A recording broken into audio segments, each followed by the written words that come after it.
In the early 1970s, a quiet English town became the epicenter of a chilling mystery. Two small stone heads were unearthed by children playing in their garden, a discovery that seemed innocent at first. But what followed were tales of paranormal terror, ghostly apparitions, and a sinister figure that defied explanation. Were these objects ancient artifacts tied to forgotten rituals, cursed relics imbued with malevolent energy, or simply an elaborate hoax? This is the story of the Hexham heads. Our story begins in 1971, in the town of Hexham, England. Two young boys, Colin and Leslie Robson, were digging in their garden when they uncovered something extraordinary: two small stone heads, no larger than a fist, with unusual, carved features. One had a rough, masculine appearance, while the other bore softer, feminine features. Intrigued, the boys brought the objects inside, unaware of the chaos that was about to follow. The heads were placed on a shelf as an odd but harmless treasure. But it wasn't long before strange things began happening in the Robson household. Objects moved without explanation. Doors opened and closed on their own. And the family reported hearing faint, eerie noises that seemed to come from nowhere. Then came the most terrifying incident of all: a spectral figure, described as a half-human, half-wolf creature, was seen prowling the property. The Robsons weren't alone in their fear. Their neighbor, Mrs. Dodds, claimed she also encountered a shadowy, menacing figure in her home shortly after the heads were discovered. The neighborhood buzzed with rumors: were the Hexham heads cursed? Desperate for answers, the family turned to experts. The heads changed hands several times, eventually reaching Dr. N. Ross, a renowned scholar of Celtic history and archaeology. Dr. Ross believed the heads might be ancient relics linked to Celtic rituals. But shortly after bringing them into her home, Dr. Ross became the target of the paranormal. One night, Dr. Ross awoke to find a large, werewolf-like figure standing in the hallway outside her bedroom. Frozen in fear, she watched as the creature slowly disappeared into the darkness. Other members of her family also reported hearing strange sounds and seeing unexplainable phenomena. Dr. Ross became convinced that the heads were tied to something ancient and possibly dangerous. Theories surrounding the Hexham heads began to emerge. Some suggested they were Celtic charms used in ancient rituals, objects meant to summon spirits or protect sacred spaces. Others believed the heads were cursed, their energy unleashed after being disturbed. Paranormal enthusiasts speculated that the heads could be conduits for spiritual forces, attracting malevolent entities to anyone who possessed them. But not everyone was convinced. In a surprising twist, a man named Des Craigie came forward, claiming that he had made the Hexham heads himself as a child. He explained that they were nothing more than homemade creations, molded from concrete and entirely modern. His confession seemed to debunk the mystery, but it didn't explain the bizarre events surrounding the heads. Could the paranormal activity have been a coincidence? Skeptics argued that the strange occurrences were likely psychological, a result of fear and suggestion spiraling out of control. Yet, believers pointed out that even if the heads were modern, they could still have attracted negative energy or become vessels for unexplained phenomena. Adding to the enigma, the Hexham heads eventually disappeared. Their current whereabouts are unknown, leaving the mystery unsolved. Were they deliberately hidden to prevent further disturbances? Or are they sitting, forgotten in a dusty attic, waiting to unleash their secrets once more? The Hexham heads remain a puzzle. Were they ancient relics with ties to forgotten rituals, cursed objects that unleashed chaos, or simply an elaborate hoax fueled by fear? Perhaps we'll never know. But their story reminds us of one truth: the line between myth and reality is often blurred. And sometimes, the smallest objects can carry the greatest mysteries. What's your take? Are the Hexham heads a genuine mystery or an example of mass hysteria? Let us know in the comments, and don't forget to like, subscribe, and hit the bell for more tales of the unexplained.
What if someone from another time accidentally stepped into ours? Could it be a hoax, a psychological anomaly, or something far more extraordinary? Today, we unravel the haunting story of the man from Lisbeth and delve into one of the most perplexing time travel mysteries ever recorded. In the early 1900s, a man was found wandering the cobblestone streets of a small German town, visibly disoriented. Dressed in clothes centuries out of style, he claimed he was from a village called Lisbeth, a place that no one could find on any map. The villagers were stunned by his dialect, an archaic form of German that even the oldest residents struggled to understand. His knowledge of local traditions was eerily specific but outdated, pointing to a time long past. His speech patterns and descriptions matched those from the 1500s, raising questions about how he could have known such intricate details. Was he an eccentric scholar, or was there something more at play? As word spread, local authorities took an interest. They questioned the man intensively, but his answers only deepened the mystery. He spoke of a thriving village with bustling markets and stone bridges. Yet no record of Lisbeth existed in any archive. His descriptions were so vivid that some began to believe he truly came from another time. But skeptics pointed to possible mental illness or a fugue state, a rare psychological condition where individuals forget their identity and create an entirely new persona. Let's explore the possibilities. Could the man from Lisbeth have been a time traveler? Modern physics suggests that time travel, while theoretically possible, would require immense energy and technology far beyond our reach. While time travel remains speculative, wormholes and space-time distortions are concepts in theoretical physics that might one day explain such phenomena. However, they require conditions not naturally found on Earth. Another possibility is that he was an expert in folklore and history, using his knowledge to fabricate an elaborate story. But if so, why? What could his motive have been? Could he have been suffering from a dissociative fugue or schizophrenia, creating an alternate reality to cope with trauma or stress? Experts weigh in on the psychological factors that might explain his behavior. The man from Lisbeth isn't the only case of someone appearing out of time. In 1954, a man with a passport from the non-existent country of Taured appeared in Tokyo. In the 1800s, a young boy in Germany claimed to be from a distant, mythical land called Caspar Hauser. These stories, though separated by time and geography, share eerie similarities. Could they all point to a phenomenon we don't yet understand? Throughout history, tales of time slips and mysterious strangers have permeated folklore. From Rip Van Winkle to the legends of the Green Children of Woolpit, cultures across the world have told stories of people displaced in time or space. These tales may serve as metaphors for cultural dislocation, societal change, or even the human fear of the unknown. But could they also be rooted in real events? Modern science continues to explore the boundaries of time and space. Could advancements in quantum mechanics one day provide evidence for phenomena like time slips? Or are these stories purely the result of human imagination? We already know that time can bend in extreme conditions, such as near a black hole. The real question is whether such distortions could occur on a smaller, human scale. Just as mysteriously as he appeared, the man from Lisbeth vanished. Some say he was institutionalized, while others believe he fled the town. No records of his name or fate remain. Was he silenced by authorities? Did he return to his own time? Or was he simply an enigmatic figure lost to history? Now, it's your turn. Could the man from Lisbeth be evidence of time travel, a psychological anomaly, or something else entirely? Share your theories in the comments as we unravel this enigma together. The man from Lisbeth reminds us that history is full of mysteries, puzzles that challenge our understanding of time, reality, and human nature.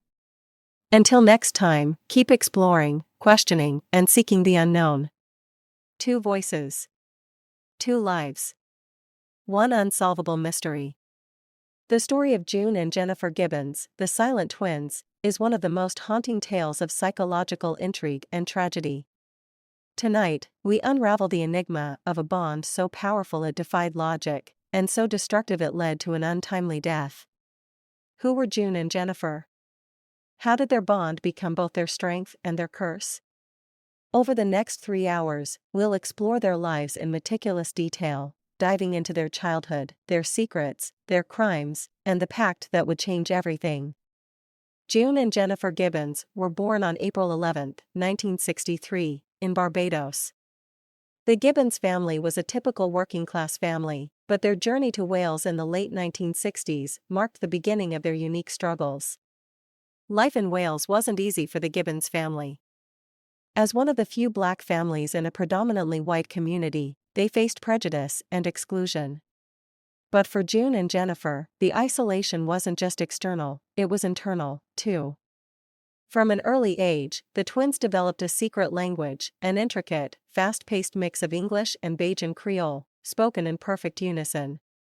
To outsiders, it was incomprehensible, but to the twins, it was a lifeline, a world where they were safe from judgment. The Gibbons twins' language was a fascinating form of cryptophagia, a phenomenon often seen in twins. It was likely a response to their isolation, a way to create a private world where only they belonged. But this private world came at a cost. Their teachers noted that the twins rarely spoke to anyone else. Their silence became their defining feature, earning them the nickname the Silent Twins. For June and Jennifer, the bond was everything, and everyone else was irrelevant. During their teenage years, the twins began keeping detailed diaries. These journals revealed a complex and disturbing relationship, one filled with love, envy, and an inescapable sense of entrapment. We have become fatal enemies in each other's eyes.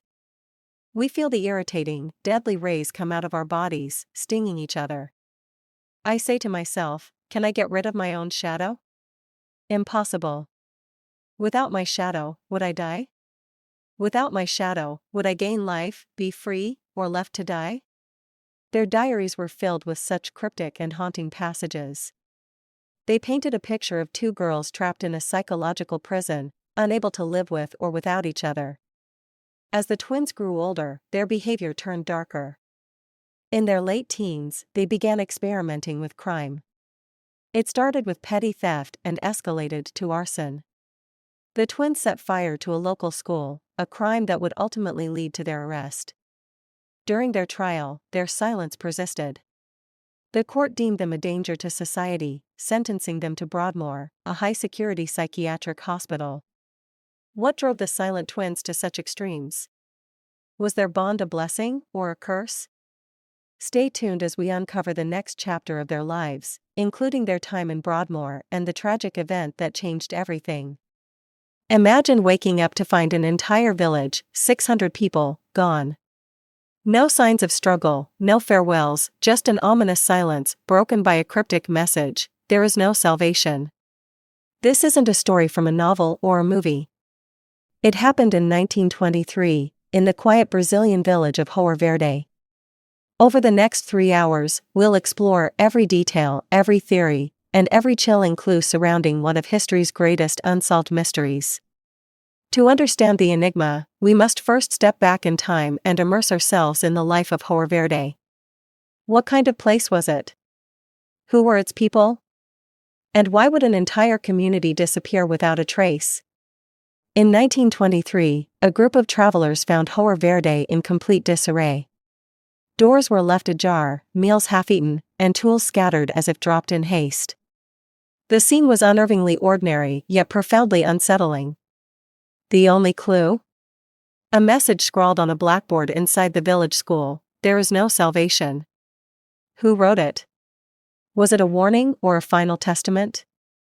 When people abandon their homes suddenly, there's usually an external threat. But here, we find no evidence of such a threat, no bodies, no footprints, no signs of a fight.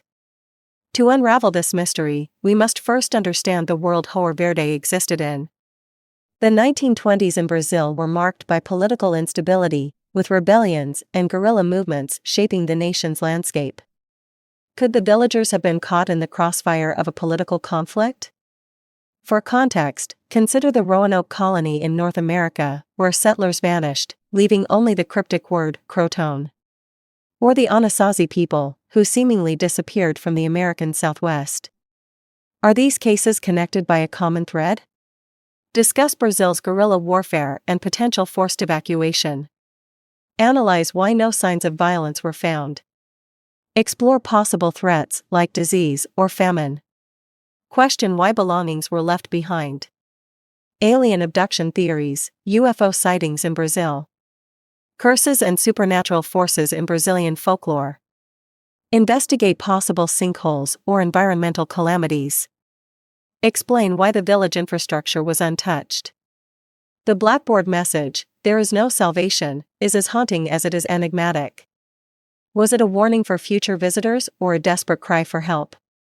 Messages like this can reflect mass hysteria, religious fear, or symbolic resignation. In the absence of context, it's open to interpretation. The story of Hoer Verde lives on in whispers and folklore, often cited as proof of supernatural forces or government conspiracies. Similar cases, such as the Dyatlov Pass incident in Russia, only deepen the intrigue. We asked our viewers to share their thoughts on Hoer Verde. Here are some of the most compelling theories. Whether it was human intervention, natural disaster, or something far more sinister, the vanishing of Hoer Verde remains a stark reminder of how mysteries can defy explanation. What do you believe happened?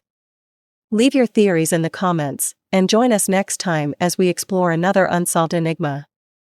Imagine a quiet, ordinary village suddenly falling silent. 600 souls, gone, without a trace. Doors left open, meals half-eaten, tools abandoned mid-use. The only clue to their fate? A chilling message scrawled on a blackboard, "There is no salvation." This isn't a legend or a fabricated tale, it is the true story of Hoer Verde, a small Brazilian village that vanished in 1923. Before delving into the mystery, let us first understand what Hoer Verde was, a tranquil community nestled in the heart of Brazil. Life here was simple. Families farmed, children played in the dusty streets, and the world beyond their village seemed like a distant dream. Yet, one day, that dream turned into a nightmare. The discovery was as startling as it was eerie. Travelers passing through the area stumbled upon the village. Expecting the usual bustle of rural life, they found only silence. The homes were intact, the food still warm in some places, but there wasn't a single soul in sight. In the center of the village was the school, where the travelers found a message written in haste on a blackboard, "There is no salvation." A cryptic statement, devoid of explanation, but heavy with meaning. Was it a warning? A final lament? Or something else entirely? To understand the disappearance of Hoer Verde, we must place it in its historical context. Brazil in the 1920s was a nation grappling with political instability. Rebellions and guerrilla movements were common, and rural areas often found themselves caught in the crossfire. Could the people of Hoer Verde have fled in fear of violence? There are parallels in history. Consider the Roanoke colony in North America, where settlers vanished, leaving only the enigmatic word, Croton. Or the Anasazi people, who abandoned their settlements in the American Southwest under mysterious circumstances. Are these events connected by a shared thread of human fear, natural disaster, or something more sinister? Several theories attempt to explain the vanishing of Hoer Verde. One of the more plausible ideas involves political unrest. At the time, guerrilla warfare was spreading across Brazil, and rural communities were often displaced by these conflicts. Yet, if the villagers fled, why did they leave behind their belongings? Why was there no evidence of violence or struggle? Another theory suggests mass hysteria or a sudden threat, such as an outbreak of disease. In such cases, fear can drive people to abandon their homes without thought for their possessions. However, the sheer scale of this disappearance, every single resident, is difficult to explain. Then there are the more fantastical theories. Alien abduction is often whispered about in such cases, particularly in regions like Brazil, where UFO sightings are not uncommon. Could the villagers of Hoer Verde have been taken by beings beyond our understanding? Others point to the supernatural. Brazilian folklore is rich with stories of curses, spirits, and otherworldly forces. Could the village have been the target of some dark, malevolent power? Skeptics dismiss such notions, but for many, the unexplained nature of the disappearance leaves the door open to these possibilities. Natural disasters are another potential explanation. Sinkholes, earthquakes, or sudden environmental changes can devastate communities. Yet, Hoer Verde's infrastructure was untouched, ruling out many of these scenarios. And then there is the blackboard message, "There is no salvation." Its meaning has been debated for decades. Some see it as a religious statement, perhaps written in the face of an impending catastrophe. Others view it as a psychological marker, evidence of despair, mass panic, or even collective resignation. Experts have weighed in on the psychological implications of such messages. Fear, especially when shared by an entire community, can lead to extraordinary actions. The phrase could represent a collective acknowledgement of doom, whatever form that doom might have taken. Hoer Verde's story has endured, passing from whispers to folklore and into the modern age. Similar mysteries, like the Dyatlov Pass incident in Russia or the disappearance of the Mary Celeste's crew, continue to capture our imagination.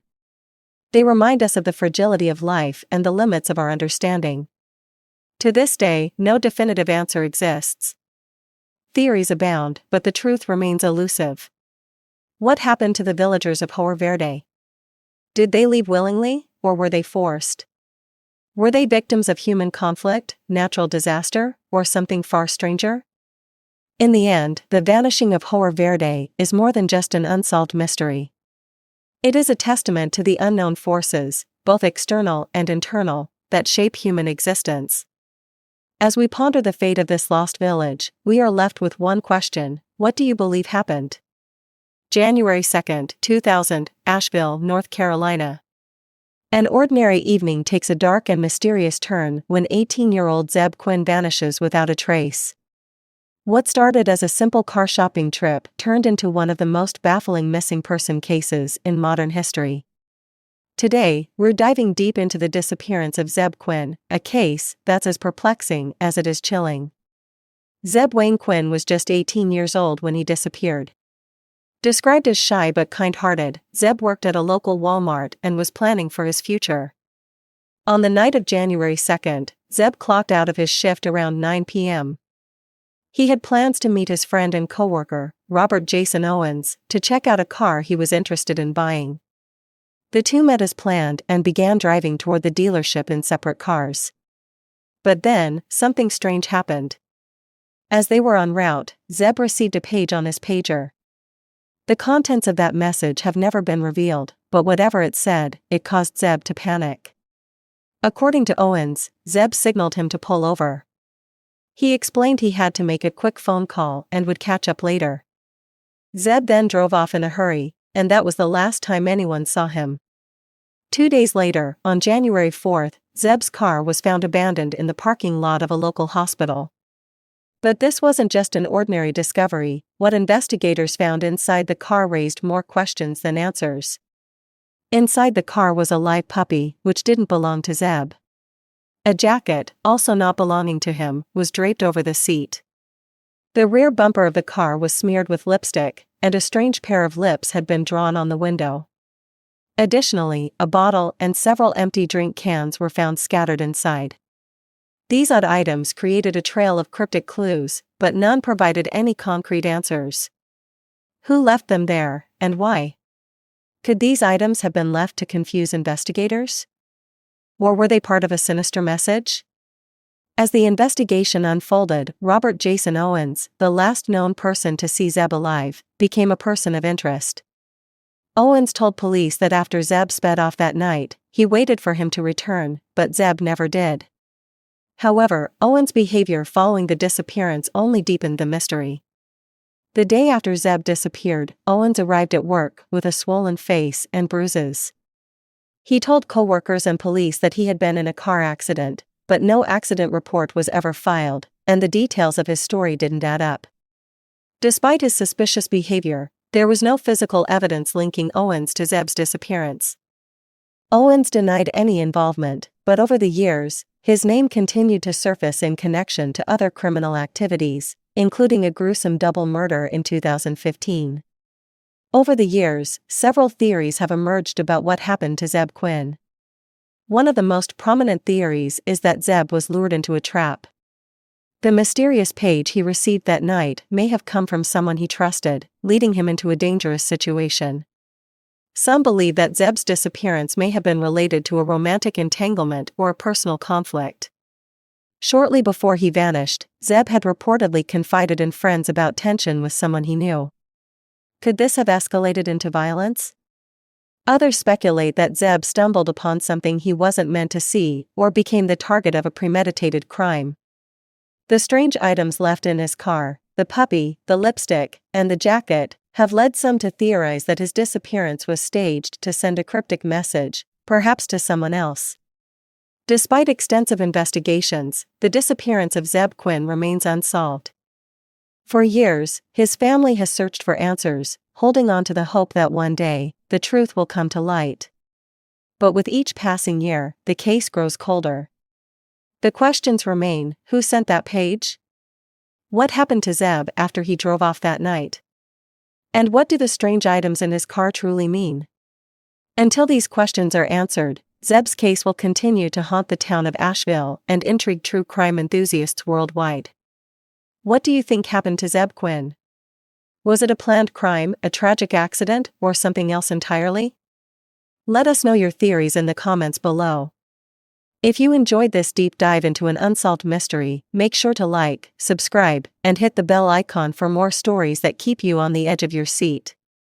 Until next time, stay curious, and stay safe. Nestled in the rolling hills of Andalusia lies Belmez de la Moraleda, a small and serene village. But in 1971, this peaceful community became the center of one of the most unsettling mysteries in modern history, a phenomenon so strange, so inexplicable, that it continues to baffle scientists and mystics alike. This is the story of the Belmez faces. It began in August 1971 when Maria Gomez Camara, a humble homemaker, noticed something unusual on her kitchen floor, a dark stain that seemed to grow larger over time. At first, she thought little of it. But as days passed, the stain took on a disturbing shape. The stain began to resemble a human face, complete with eyes, a nose, and a mouth frozen in an eerie expression. Maria was horrified. She and her family tried scrubbing it away, but no matter how hard they cleaned, the face persisted. Desperate, Maria's husband and son decided to destroy the floor altogether. They dug it up, replaced it with fresh concrete, and hoped that would be the end of the ordeal. But just weeks later, another face appeared, this time more detailed and haunting than the last. This wasn't just a random stain. This was something much more sinister. Over time, more faces began to emerge, each distinct in its features and expressions. Some appeared sorrowful, others angry or pained. It was as if the house was alive. Word spread quickly through the small village. Soon, neighbors, priests, and journalists were crowding into Maria's home, all eager to see the faces for themselves. Reactions ranged from curiosity to outright fear. I couldn't believe my eyes. The faces were so clear, so human. It felt like they were watching me. Some believed the faces were a message from beyond, a warning or perhaps a cry for help. Others thought they were a curse brought upon the family. But no one could deny the eerie presence of these faces. As the phenomenon gained attention, so did the theories. Some believed the faces were the work of restless spirits. After all, the house was built on land that had once been a cemetery. Could the souls of the dead be trying to make contact with the living? Others had a more scientific explanation. They suggested the faces could be the result of pareidolia, a psychological phenomenon where the human brain sees familiar patterns, like faces, in random objects. But could pareidolia explain the level of detail and the persistence of these images? Curious and skeptical minds alike were drawn to the Gomez home. Paranormal investigators conducted seances, claiming to communicate with the spirits behind the faces. Some reported hearing faint voices, while others felt an unshakable presence in the house. Who are you? Why are you here? A faint, disembodied voice replies, we cannot leave. Whether these encounters were genuine or fabricated, they added another layer of mystery to an already baffling phenomenon. To uncover the truth, forensic scientists were brought in to analyze the floor. They took samples of the concrete, searching for evidence of paint, dye, or any artificial manipulation. The results were inconclusive. While no paint or pigments were found, the faces didn't seem to be the result of natural processes either. The mystery deepened. If this were a hoax, it's incredibly well done. But if it's not, then we're dealing with something we don't yet understand. For Maria Gomez Camara, this wasn't just a mystery, it was her reality. She lived in the house, surrounded by these faces, unable to escape their unyielding gaze. I don't know why this is happening. I pray every day for it to stop, but the faces keep coming. Maria's plight drew sympathy and skepticism in equal measure. Some accused her of orchestrating the phenomenon for fame, while others saw her as a victim of forces beyond her control. Even after Maria's death in 2004, the faces continued to appear. To this day, the house remains a site of fascination, attracting tourists, researchers, and paranormal enthusiasts from around the world. Standing here, you can feel it. There's something about this place that's unsettling. The Belmez faces have left an indelible mark on history, not just as a mystery, but as a reminder of how little we truly understand about the world around us. So, what are the Belmez faces? A supernatural phenomenon? A psychological trick? Or an elaborate hoax? Each theory has its merits and its flaws. But perhaps the true power of the Belmez faces lies not in solving the mystery, but in the questions they force us to ask. The Belmez faces remain one of the most compelling unsolved mysteries of our time. They challenge our perceptions, our beliefs, and our understanding of reality itself. What do you think? Are the Belmez faces a window into another world, or simply an illusion of our own making? Let us know your thoughts in the comments below, and don't forget to like, subscribe, and hit the notification bell for more journeys into the unexplained. In the late 16th century, an ambitious attempt to establish England's first permanent settlement in the New World ended in a chilling enigma. A colony vanished without a trace, leaving behind only one cryptic clue, a single word carved into a wooden post, Croton. What really happened to the lost colony of Roanoke?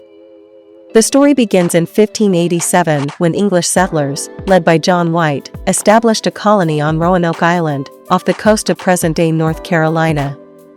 The colony consisted of 115 men, women, and children, all hopeful for a new beginning in the untamed lands of the Americas. At first, the settlers struggled to survive, grappling with food shortages and tensions with local Native American tribes. John White decided to return to England for supplies, leaving behind his daughter, son-in-law, and granddaughter, Virginia Dare, the first English child born in the Americas. White's journey back to England was delayed by the Anglo-Spanish War. It wasn't until 3 years later, in 1590, that he returned to Roanoke. What he found, or rather, what he didn't find, has haunted history ever since. The settlement was deserted. No sign of struggle, no bodies, and no clues, except for the word Croton carved into a wooden post and the letters CRO etched into a nearby tree. So, what happened to the settlers? Over the centuries, numerous theories have emerged. One popular theory suggests the settlers integrated with the Croton tribe, now known as the Hatteras tribe. Some later explorers reported sightings of Native Americans with European features, lending credibility to this idea. Another theory posits the settlers attempted to relocate inland, possibly to the Chesapeake Bay area, but succumbed to starvation or conflict before they could establish a new settlement. Of course, not all explanations are rooted in logic. Some believe the colonists fell victim to supernatural forces, perhaps cursed by the land or abducted by otherworldly entities. Today, archaeologists and historians continue to investigate. Recent discoveries, such as English artifacts found on Hatteras Island and inland locations, suggest the settlers may have split into smaller groups to survive. The truth about the lost colony of Roanoke may never be fully known. Was it assimilation, migration, or something far more sinister? The mystery endures, leaving us to wonder, what really happened to the 115 men, women, and children who vanished without a trace? What do you think happened to the lost colony of Roanoke? Share your theories in the comments below. Don't forget to like, subscribe, and hit the bell icon for more unsolved mysteries. Welcome, mystery seekers. Today, we're exploring a centuries-old enigma that has baffled treasure hunters and researchers alike. It's a tale of hidden wealth, strange discoveries, and traps that seem designed to keep something secret. Join us as we dive into the mystery of the Oak Island Money Pit. Off the coast of Nova Scotia, Canada, lies a small island with a big mystery. For over 200 years, people have been trying to unearth what's hidden in a place known as the Money Pit. But what makes this treasure hunt so compelling? Let's go back to where it all began. In 1795, a young man named Daniel McGinnis noticed a strange circular depression on Oak Island. Curious, he began digging with two friends. They soon found layers of logs and stone, each marking a precise 10 feet down. It was clear this wasn't just an ordinary hole, it was an engineered shaft. As they continued, they found mysterious symbols and even more layers, reinforcing their belief that treasure awaited them below. But each layer they uncovered only deepened the mystery. Over the years, many theories have emerged about what might lie at the bottom. Some say it's pirate treasure, maybe from the infamous Captain Kidd. Others think it might be the hidden jewels of Marie Antoinette or even treasures from ancient civilizations. Along the way, excavators have uncovered unusual items, fragments of a gold chain, a piece of parchment, and even coconut fiber, something strange for an island in Canada. But the biggest mystery is the elaborate trap that keeps the pit flooded with seawater, preventing people from digging too deep. Here's where it gets even stranger. According to legend, 7 people must die before the treasure will be found. And as of today, 6 people have lost their lives trying to solve this mystery. Each expedition has faced accidents, cave-ins, and strange setbacks. Despite modern technology, no one has reached the bottom, and the mystery of what, if anything, lies at the end of the Money Pit remains unsolved. Is it cursed, or just incredibly well hidden? So, what do you think? Is Oak Island home to a buried fortune, or just an elaborate construction with no treasure at all? Let us know your theories in the comments below. Thanks for watching, mystery lovers. Don't forget to like, subscribe, and hit the bell icon for more tales of the unknown. Until next time, keep searching for the truth. Imagine if everything you know about the past, the stories, the dates, the rulers, was wrong. Imagine that someone, centuries ago, altered history, adding entire centuries that never happened. Today, we explore a theory that suggests history itself might be an illusion. Welcome to the mystery of the phantom time hypothesis. In 1991, German historian Dr. Herbert Illig proposed a radical idea, the phantom time hypothesis. According to him, nearly 300 years of our history, specifically from AD 614 to 911, were fabricated. That's right, he suggested that parts of the early Middle Ages never actually happened. But why would anyone tamper with time? Dr. Illig theorized that this deception was orchestrated to legitimize the rule of the Holy Roman Emperor Otto III, who wanted to reign during the millennium, the year 1000 AD. This manipulation, he claims, was a collaboration between the Byzantine Empire, the Roman Catholic Church, and the Holy Roman Empire. Illig believed he found clues pointing to these missing years. For instance, there's a mysterious gap in architectural progress during the supposed phantom years. Buildings that should date back to this era are nearly absent, with very few records of significant constructions. Additionally, Illig argued that historical documents from this period appear to be recycled or lack detail, suggesting they could have been modified or fabricated. Even calendar discrepancies, Illig claims, support his theory. The Julian calendar, created in 45 BC, was replaced by the Gregorian calendar in 1582. Yet, Illig argued, if 297 phantom years never existed, then our modern calendar would actually line up perfectly with the solar cycle. Of course, this theory has faced intense criticism. Most historians find the phantom time hypothesis far-fetched, pointing to evidence like historical events in other parts of the world that coincide with the supposedly missing years. For example, Chinese, Persian, and Islamic historical records show a continuous timeline that contradicts Illig's claims. Archaeological finds, including artifacts with consistent dates, also contradict the phantom time hypothesis. Critics argue that these findings simply wouldn't exist if so many years had truly been fabricated. Despite the skepticism, the phantom time hypothesis has gathered a devoted following, especially among conspiracy enthusiasts. For some, it's thrilling to imagine that history might contain hidden secrets, waiting to be unraveled. Others see it as a way to question how we accept historical facts, without evidence we can directly verify. In an age where more information is available than ever, theories like this remind us how little we may actually know about the past. So, is it possible that centuries of history never happened? Could we be living in a timeline altered for political gain? Or is this theory just another strange footnote in our endless fascination with conspiracy and mystery? Let us know what you think. In the heart of Suffolk, England, lies a village called Woolpit. While it may seem like any other quaint English village, Woolpit holds one of the most puzzling mysteries of medieval Europe, an enigma that has baffled historians, scholars, and skeptics alike.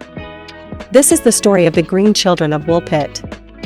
It was sometime in the 12th century when the villagers of Woolpit stumbled upon something beyond belief. Two children, a boy and a girl, appeared out of nowhere.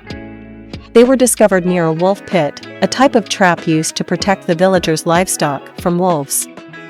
But what made these children extraordinary were their features. Their clothes were strange, their language was unrecognizable, and their skin had an unusual, almost unnatural green tint. This story of the Green Children of Woolpit is well documented in the writings of chroniclers like Ralph of Coggeshall and William of Newburgh.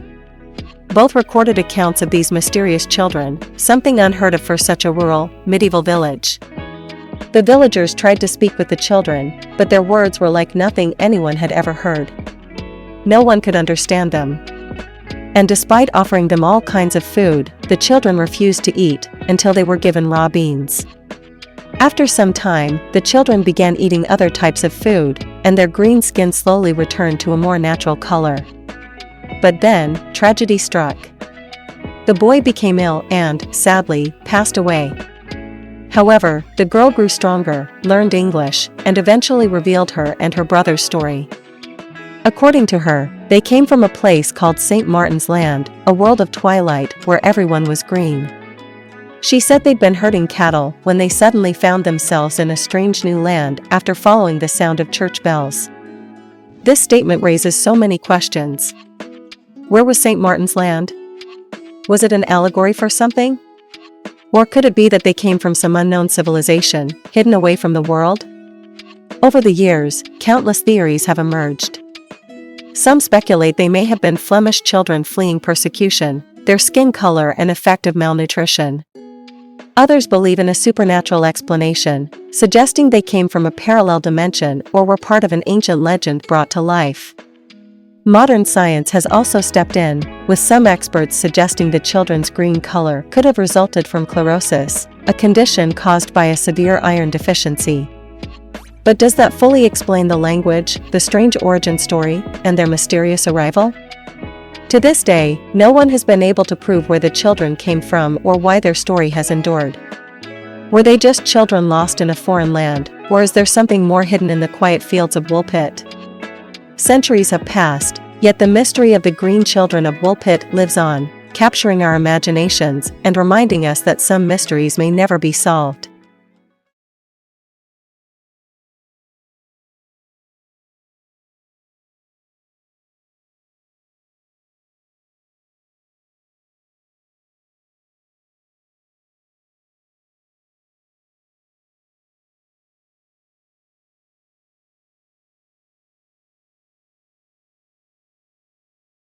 Ancient mysteries often leave us with more questions than answers.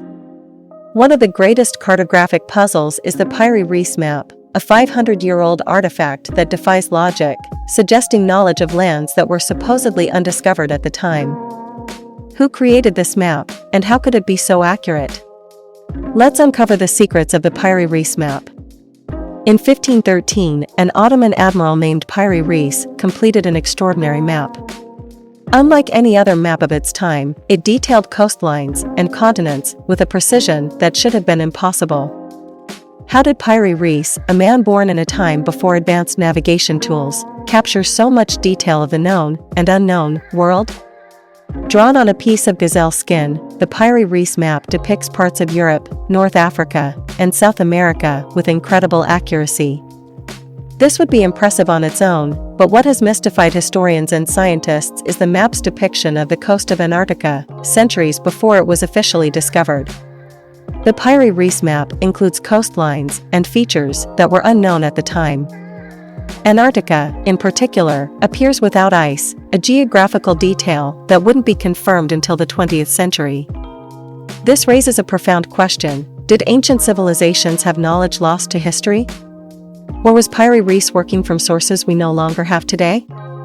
The Piri Reis map might have been drawn using information from ancient maps dating back to civilizations like the Greeks or Egyptians, who possibly explored or inherited knowledge of distant lands. It's possible that these sources were lost, leaving us only with fragments. Many theories attempt to explain the Piri Reis map. Some suggest it could be based on ancient Greek or Phoenician maps. Others believe in the possibility of lost civilizations, like Atlantis, passing down knowledge. A more controversial theory even suggests that the map shows Earth as viewed from above, as if from the sky. This theory has led some to suggest extraterrestrial involvement or ancient alien technology. But skeptics argue that the map's unusual features might be due to interpretation errors or artistic liberties taken by Piri Reis himself. In recent decades, scientists and researchers have applied modern technology to examine the map, trying to verify if Piri Reis' representation of the coastline was simply coincidental. However, the findings have only deepened the mystery. The precise alignments with modern maps are uncanny, making it harder to dismiss as mere coincidence. Did Piri Reis have access to a lost source of knowledge that has since vanished? Or could this be an instance of remarkable coincidence or artistic interpretation? The Piri Reis map remains one of history's greatest cartographic mysteries. With its striking accuracy and unexplained details, it challenges our understanding of ancient civilizations. Was it a map made by skilled cartographers with incredible foresight? Or are there secrets in our history that we have yet to uncover? One thing is certain: the Piri Reis map still captivates minds and raises questions about humanity's true history. Perhaps, someday, we'll uncover the lost knowledge that inspired it. Imagine a sound, persistent, untraceable, and so elusive that it drives people to the brink of madness. Welcome to the mystery of the Taos Hum, a phenomenon that has puzzled scientists, baffled locals, and intrigued mystery seekers for decades. Nestled in the high desert of northern New Mexico, Taos is a serene and artistic town. But for some, it's also the epicenter of an unsettling auditory anomaly, a low-frequency hum that defies explanation. It's like a diesel engine idling in the distance. At first, I thought it was a truck, but it never went away. I only hear it at night. It's faint but persistent. It feels like it's inside my head, not coming from outside. The Taos Hum first gained attention in the early 1990s when numerous residents reported hearing the mysterious sound.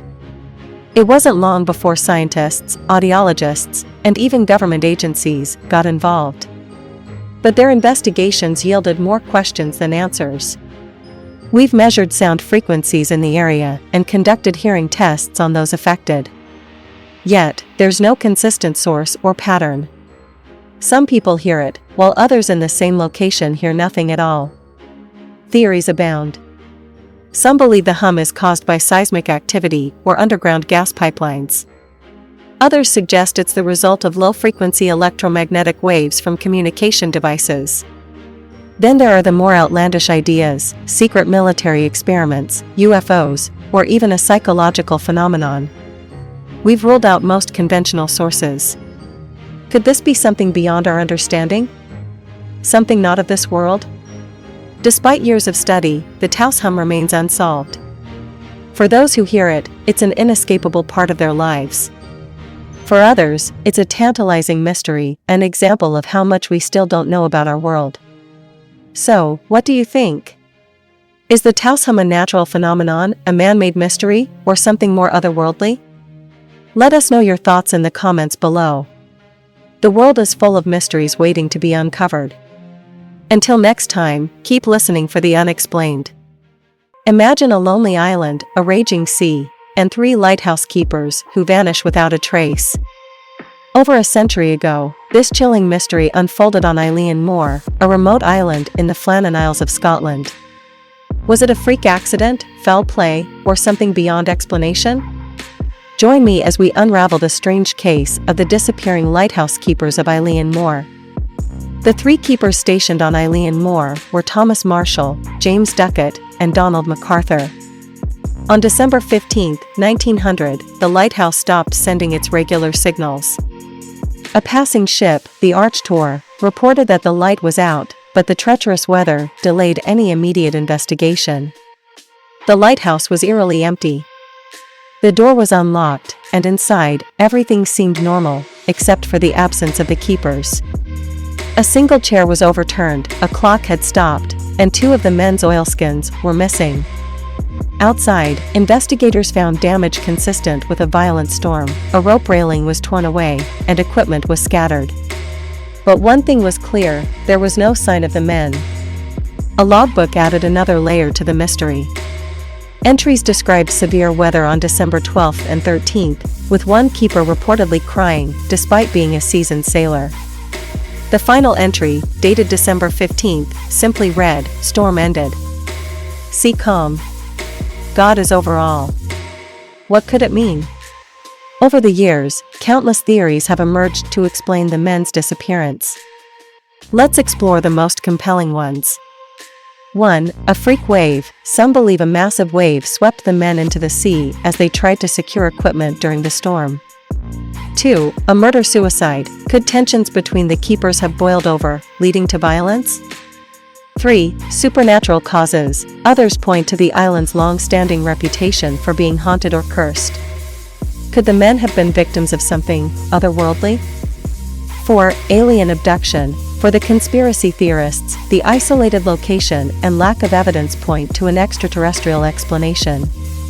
To this day, the disappearance of the lighthouse keepers of Eilean Mor remains unsolved. Theories abound, but the truth may never be known. What do you think happened to them? Share your thoughts in the comments, and let's discuss. If you enjoyed unraveling this mystery, don't forget to like, share, and subscribe for more fascinating tales from the unknown.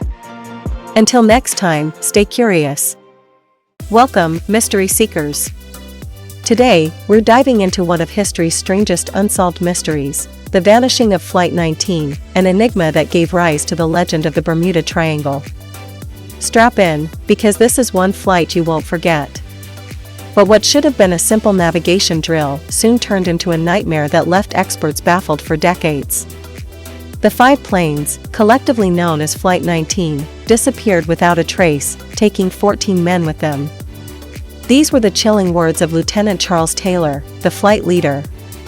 Despite his experience, Taylor and his squadron seemed to have lost their bearings entirely.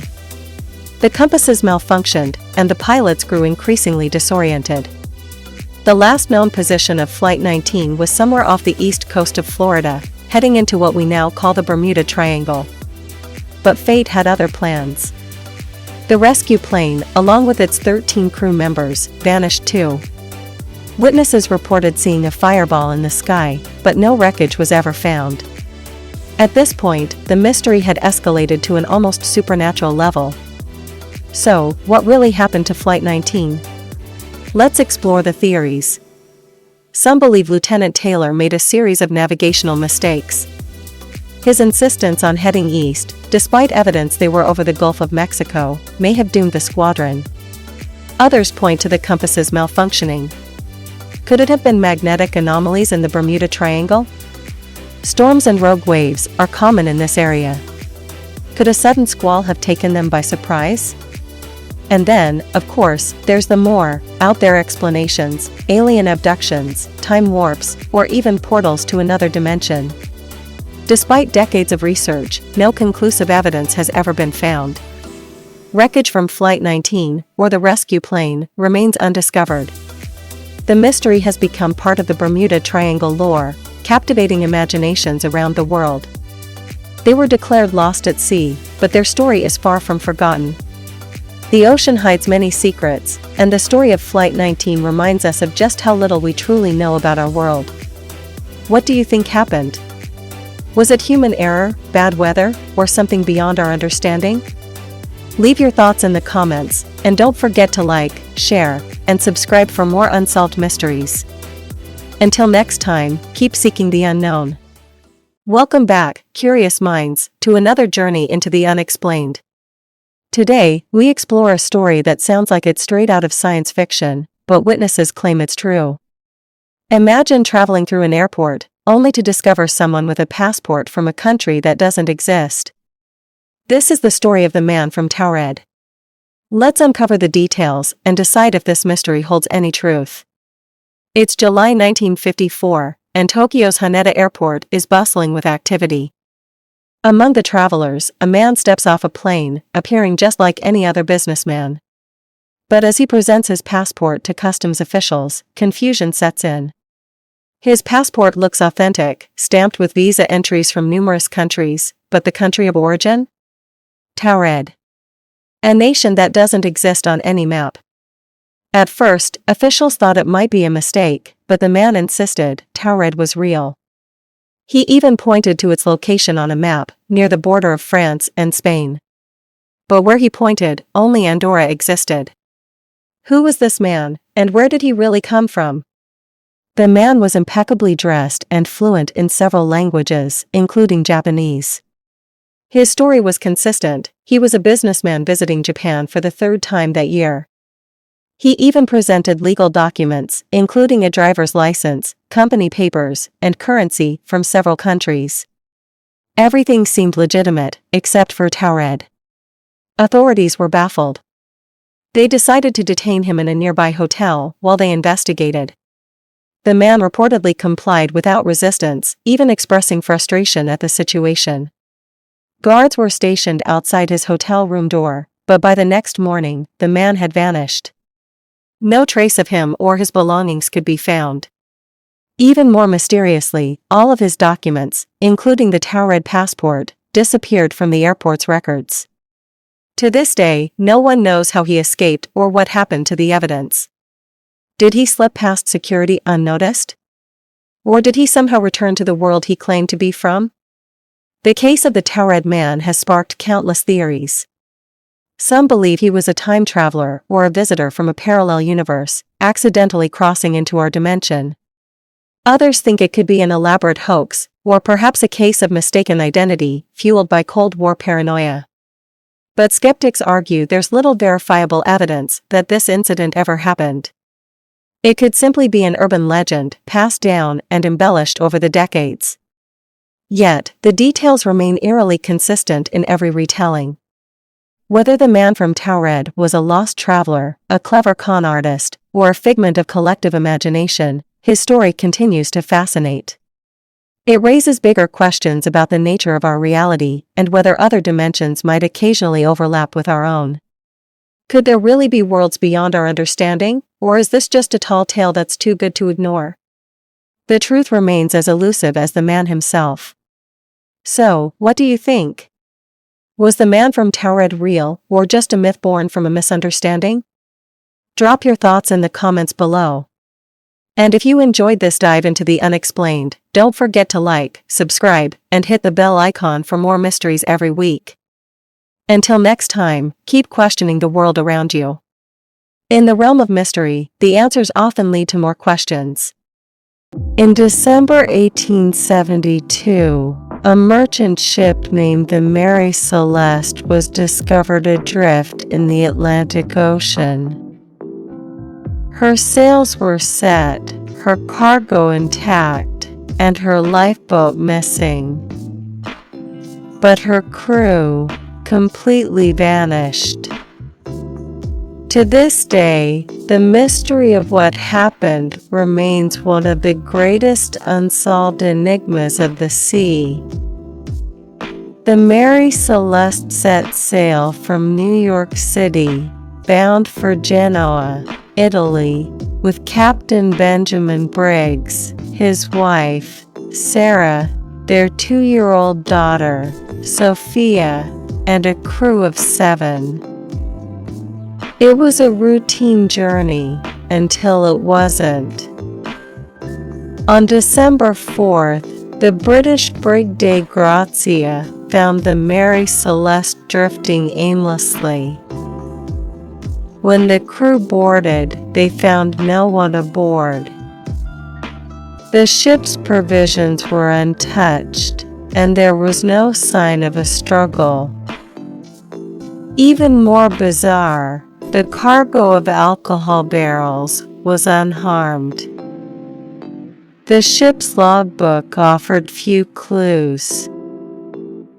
Its last entry placed the vessel near the Azores, but there was no indication of any distress.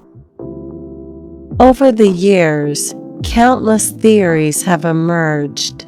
A sudden seaquake or waterspout may have forced the crew to abandon ship.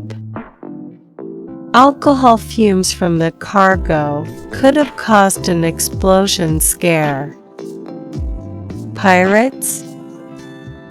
Unlikely, there was no evidence of looting.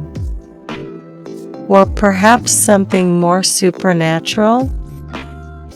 Despite exhaustive investigations, the fate of the Mary Celeste's crew remains an unsolved mystery. Was it human error, a natural disaster, or something otherworldly? The Mary Celeste is a ghost ship in every sense of the word, an enduring reminder of the secrets the sea keeps. What do you think happened that fateful day in 1872?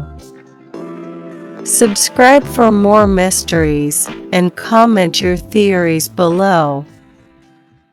Unraveling the mysteries of the world. Have you ever felt the chilling embrace of the unknown? This video will whisk you into the world's deepest mysteries, where the answers lurk beyond reach. From hidden realms to inexplicable phenomena, our journey begins in the shadows, beckoning the curious to venture further. Plunge into the ocean's abyss, where the Bermuda Triangle holds ships and planes captive in eerie silence. What dark forces linger beneath its waters? Experts remain baffled, leaving fragments of truth mingled with whispers of lore, a perfect invitation for the adventurous mind. The Nazca Lines, giant, ancient geoglyphs etched into Peru's vast desert, challenge all logic. Were they messages to the gods, or perhaps ancient astronauts? As scientists speculate, these silent figures invite you to ponder their purpose and the people who crafted them in centuries long past. In the heart of Egypt, the Sphinx and pyramids cast long shadows over the desert. Despite years of study, their secrets endure. What construction techniques did ancient engineers use? The fascination intensifies as each discovery leads to more questions, and every stone tells a hidden story. Are you ready to become a modern-day explorer? Join us as we delve into these mysteries, daring to ask, what if, amid the realities of our world? Subscribe, engage, and share your theories, because the thrill of the unexplained is best savored together. Your curiosity might just uncover the next great revelation. The mystery of the time-traveling hipster. Can history reveal evidence of visitors from the future? In 2010, a photograph taken in 1941 sparked debates that still baffle the internet. The so-called time-traveling hipster stands out in a crowd, wearing sunglasses, a graphic t-shirt, and holding what looks like a modern camera.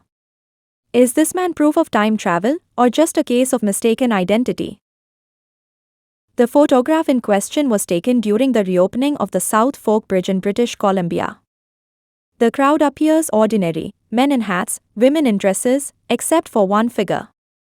His sunglasses seem decades ahead of the 1940s. His haircut and attire scream modern, and even the camera he holds looks out of place.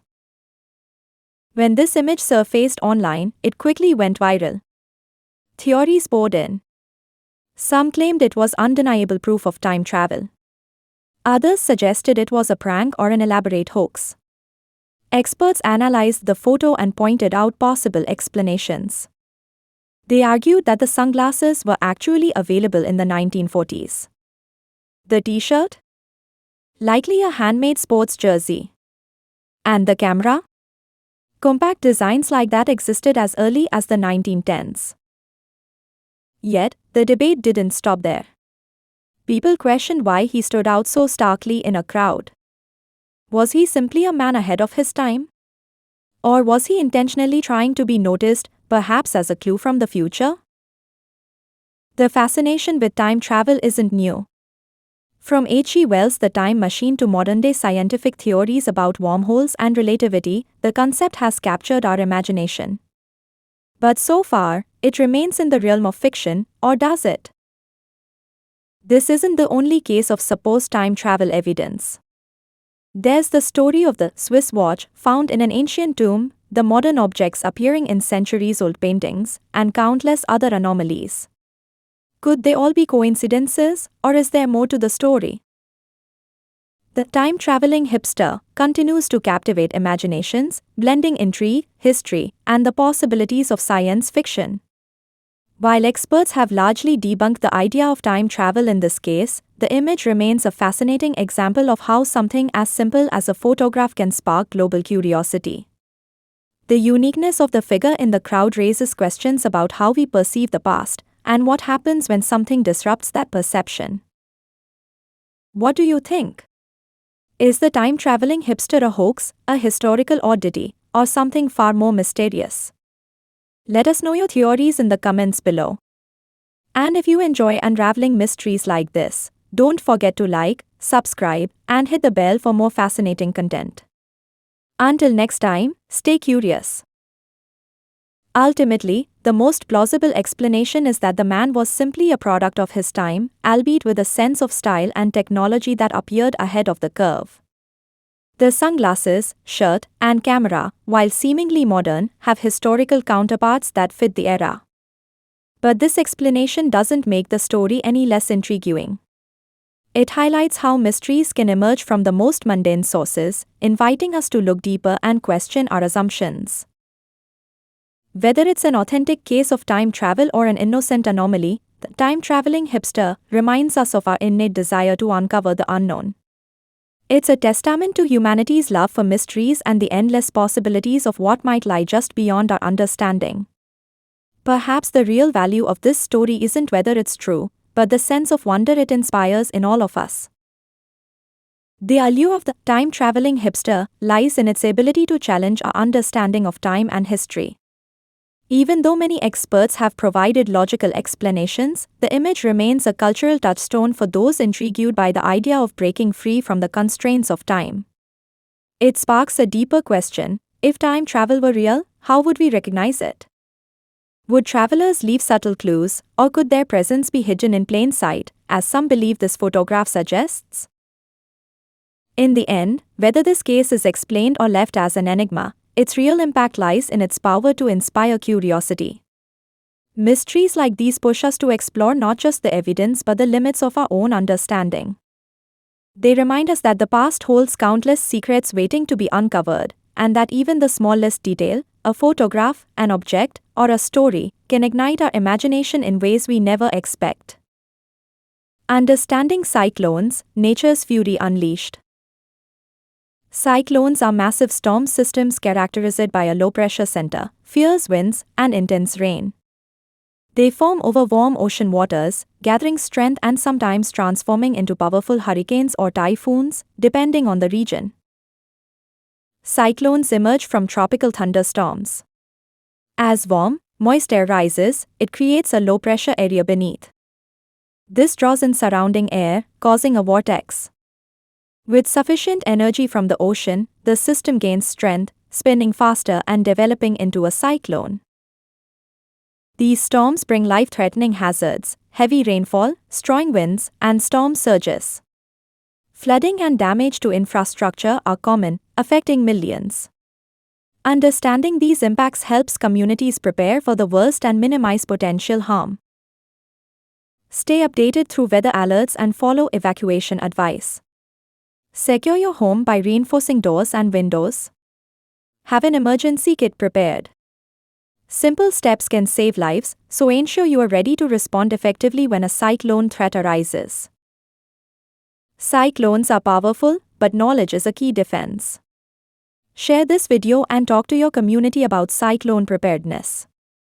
The more informed we are, the better we can protect ourselves and support each other in times of crisis.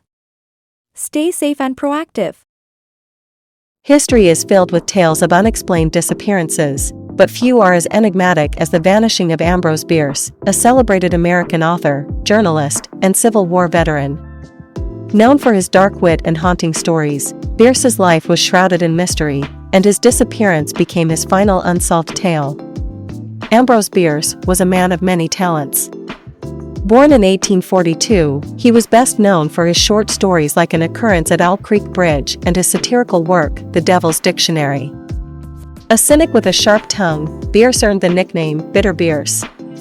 But his life took a dramatic turn in 1913 when he seemingly vanished without a trace.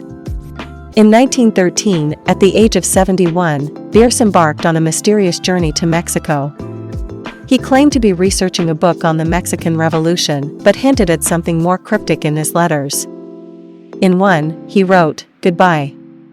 If you hear of me being stood up against a Mexican stone wall and shot to rags, please know that I think it's a pretty good way to depart this life." These chilling words would become hauntingly prophetic. After crossing into Mexico, Bierce's trail goes cold. Theories about his disappearance range from the plausible to the bizarre. Some believe he was executed by Pancho Villa's forces, as he was reportedly last seen with the Revolutionary Army. Others think he may have wandered into the desert to end his life, in line with his grim worldview. Then there are wilder ideas. Did Bierce fake his death to live in obscurity? Or could he have fallen victim to a botched espionage mission, as some suggest? His disappearance has left historians and mystery enthusiasts guessing for over a century.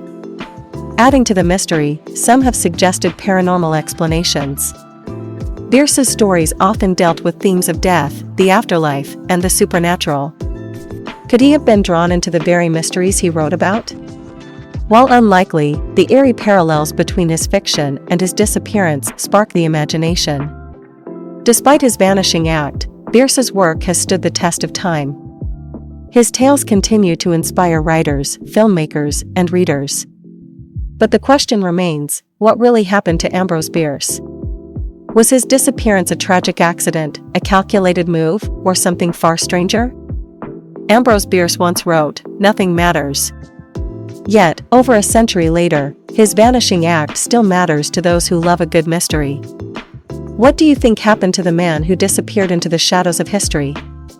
Share your theories in the comments below. If you enjoyed this story, don't forget to like, subscribe, and stay tuned for more unsolved mysteries. Until next time, keep questioning the unknown. Welcome to one of history's most enigmatic tales, a story that blends reality, imagination, and perhaps even time travel. Today, we uncover the extraordinary events experienced by Charlotte and Moberly and Eleanor Jourdain, two women who claim to have stepped back into the 18th century while visiting Versailles. What really happened that day in 1901?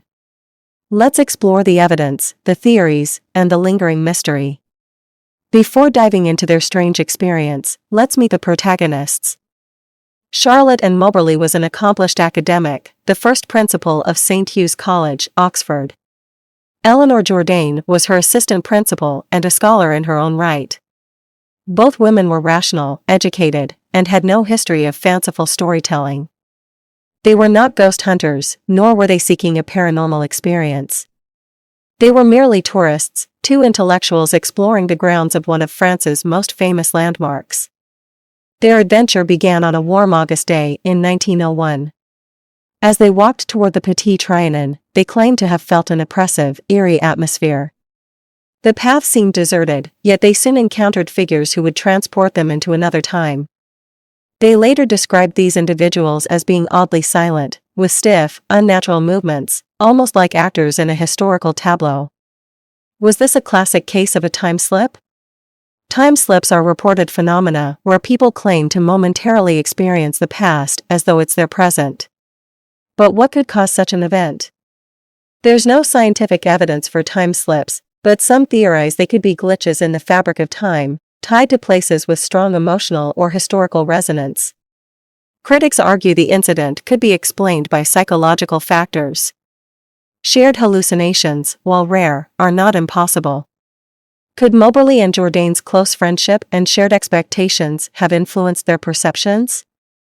Our minds are wired to fill in gaps in perception. If two people share similar expectations, they might interpret ambiguous stimuli in the same way, creating a shared illusion. Versailles itself has long been associated with ghost stories and strange happenings. Built in the 17th century, the palace has witnessed centuries of opulence, intrigue, and tragedy. Could these emotional imprints explain what Moberly and Jourdain experienced? In 1911, Moberly and Jourdain published their account in a book titled An Adventure. While it gained attention, it also drew criticism and ridicule. Despite the backlash, the women stood by their story until their deaths. Were they mistaken, or were they brave enough to share an unbelievable truth? Some theorists propose a simpler explanation. The women may have wandered into a historical reenactment or stumbled upon actors preparing for a play. However, no records of such events exist from that day. Over a century later, the path to the Petit Trianon remains a place of intrigue. Visitors retrace the steps of Moberly and Jourdain, hoping to experience a similar phenomenon. But so far, no one has been able to replicate their journey. The Moberly-Jourdain incident raises more questions than it answers. Was it a time slip, a shared hallucination, or something else entirely? Perhaps the truth lies in a realm we have yet to understand. History is full of mysteries, and the Moberly-Jourdain incident is a reminder of how much we still don't know about our world, and perhaps, our universe. Until next time, keep questioning the unknown. Beneath the sands of Egypt lies a structure whispered about for centuries, a place shrouded in secrecy, forgotten by time. It's a wonder described by ancient scholars as more magnificent than the pyramids, a monument lost to history. Today, we embark on a journey to uncover the enigma of the lost labyrinth of ancient Egypt. Our story begins with Herodotus, often called the father of history.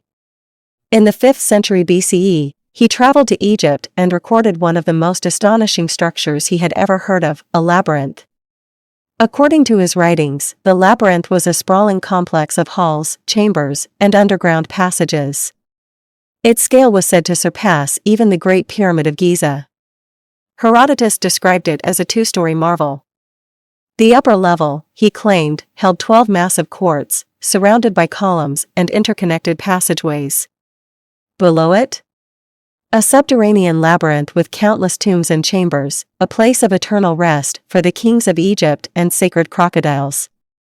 But Herodotus wasn't the only one. Centuries later, Roman historian Strabo wrote about the labyrinth, affirming its existence near the ancient city of Crocodilopolis, modern-day Hauera. He called it a testament to Egyptian ingenuity, but by his time, the labyrinth was already in ruins. If such a grand structure once existed, why has it never been uncovered? Over the centuries, explorers and scholars have attempted to find the labyrinth, often without success.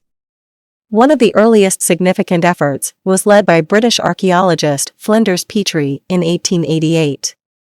Petrie uncovered what he believed to be the foundations of the labyrinth, a vast platform of stone that could have supported the colossal structure described by Herodotus. However, no walls, chambers, or artifacts were found, leaving many to doubt his conclusion.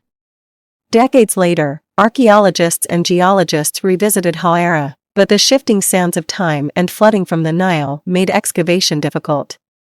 The labyrinth remained elusive, a ghost of its former glory buried beneath layers of earth. In recent years, technology has given new hope to this ancient mystery.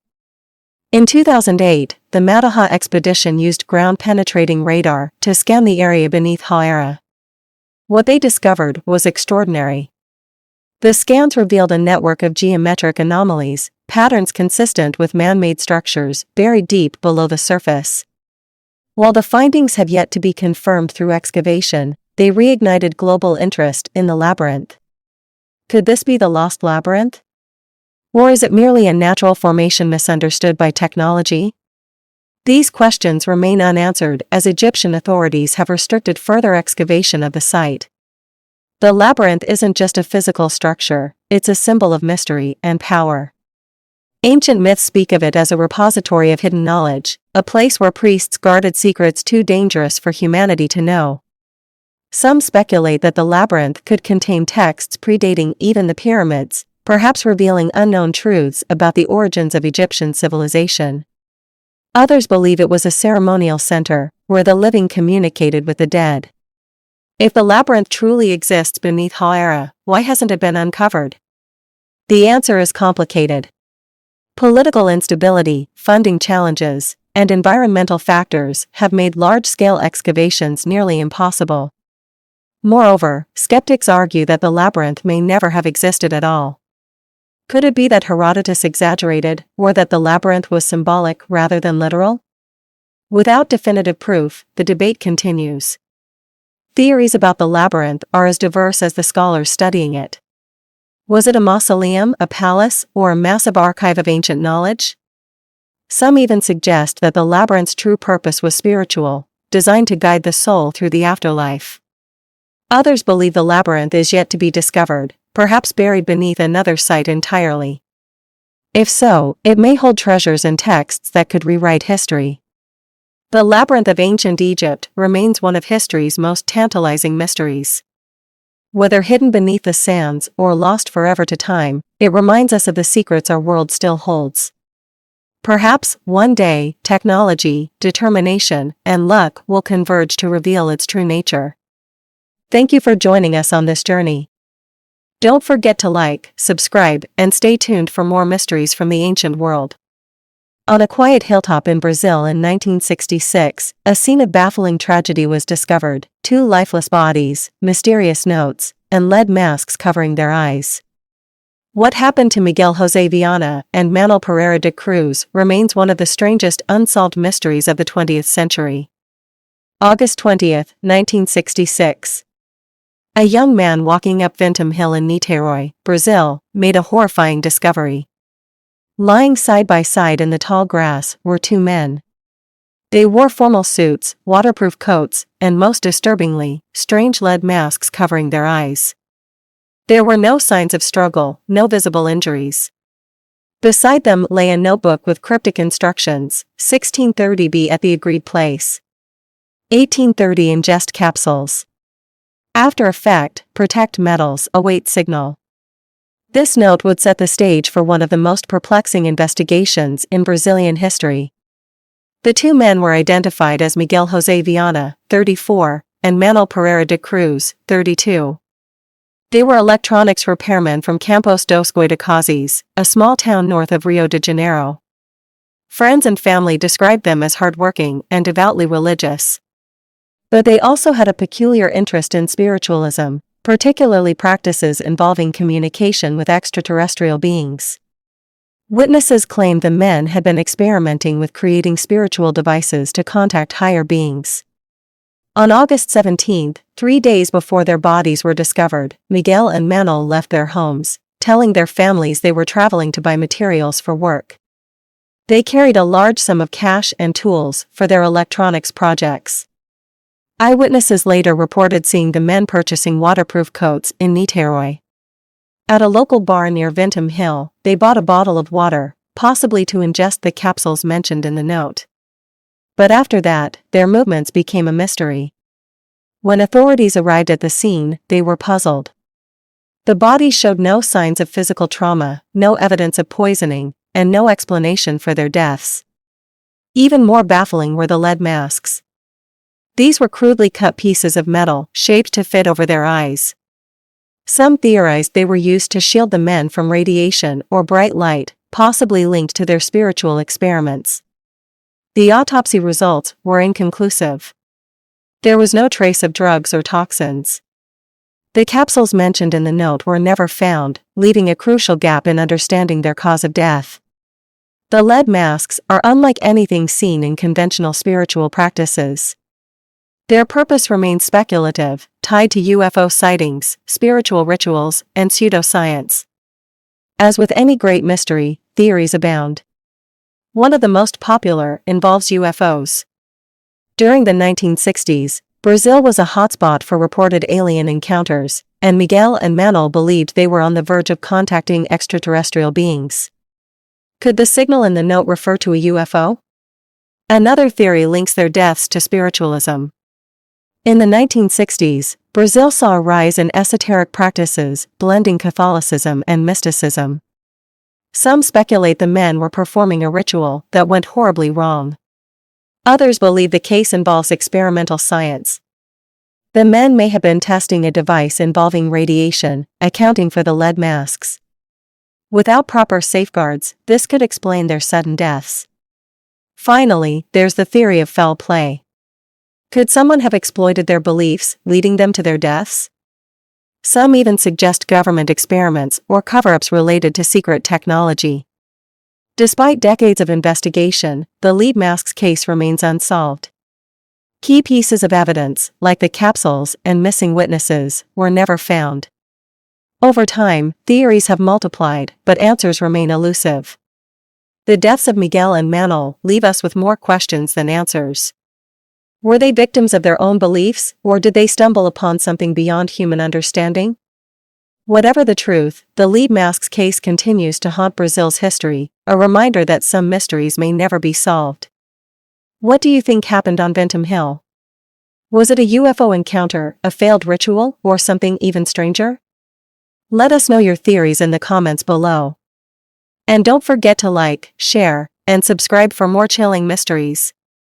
In the frozen heart of Canada, deep within the desolate tundra, lies a mystery that has baffled investigators for nearly a century. A thriving Inuit village near Anjikuni Lake simply disappeared, leaving behind no trace of its inhabitants. What could have caused such a chilling event? Join us as we unravel one of the most perplexing mysteries of the modern age, the vanishing village of Anjikuni Lake. Our story begins in November 1930, when an experienced fur trapper named Joe Labelle embarked on a journey across the barren tundra. Labelle was no stranger to the cold wilderness, and he often relied on the hospitality of Inuit villagers for food and shelter. He approached the Anjikuni Lake settlement, expecting warmth and conversation, but instead, he found silence. A silence so profound it chilled him to the bone. The village was abandoned. Tools were left in mid-use. Half-cooked meals sat frozen in pots. The sled dogs, left behind, were found starved to death, an unusual and tragic sight. But what truly shocked Labelle was the absence of footprints in the snow, as if the villagers had vanished into thin air. Labelle reported the incident to the Royal Canadian Mounted Police, RCMP. What followed was an investigation filled with more questions than answers. According to reports, the RCMP found no evidence of foul play, no blood, no signs of struggle, no indication of where the villagers had gone. Even the graves in the nearby burial ground were said to have been emptied, their contents mysteriously removed. The RCMP's official stance later dismissed the story as exaggerated folklore. However, skeptics argue that their dismissal was an attempt to avoid panic or to cover up something far more sinister. Over the years, countless theories have emerged to explain the vanishing of the Anjikuni villagers. Let's explore some of the most prominent ones. Some believe the villagers abandoned their settlement due to famine or disease. The Canadian wilderness is unforgiving, and a harsh winter could easily force even the hardiest of communities to flee. But this theory raises a critical question: why would they leave behind food, tools, and their sled dogs, their primary means of survival? In the 1930s, multiple witnesses reported seeing strange lights in the skies above Anjikuni Lake. Could these have been UFOs? The theory of alien abduction, though far-fetched to some, has gained traction among ufologists. They argue that the lack of tracks or struggle suggests an extraterrestrial event, a theory bolstered by Inuit folklore that speaks of sky people descending from the heavens. Another theory delves into the supernatural. Could the villagers have fallen victim to malevolent spirits or an ancient curse? Inuit culture is rich with tales of spirits and beings that inhabit the land.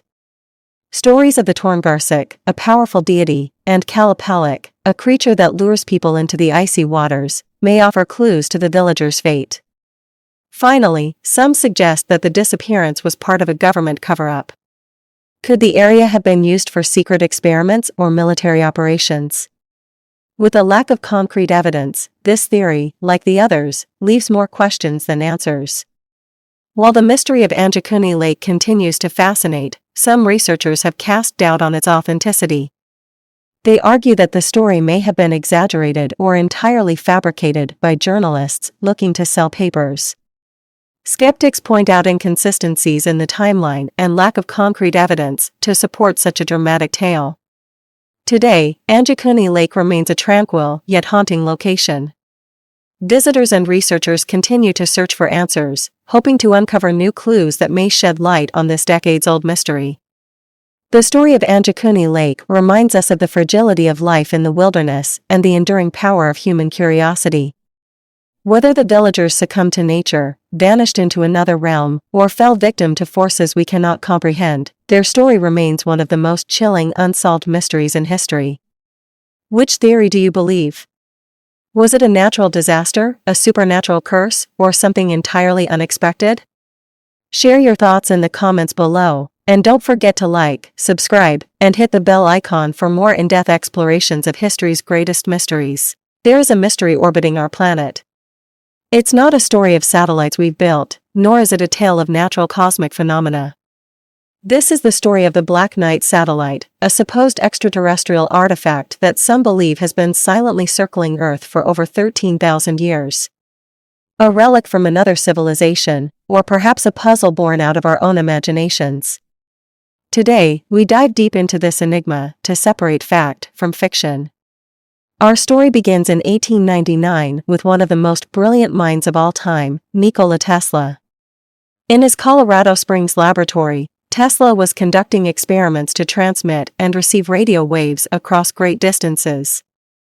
But during one of these experiments, he encountered something unexpected and unusual, repeating signal from space. Tesla described the signal as a repetition of numbers that seemed to be coming from beyond Earth. He believed he was intercepting a message from an intelligent source, possibly from Mars.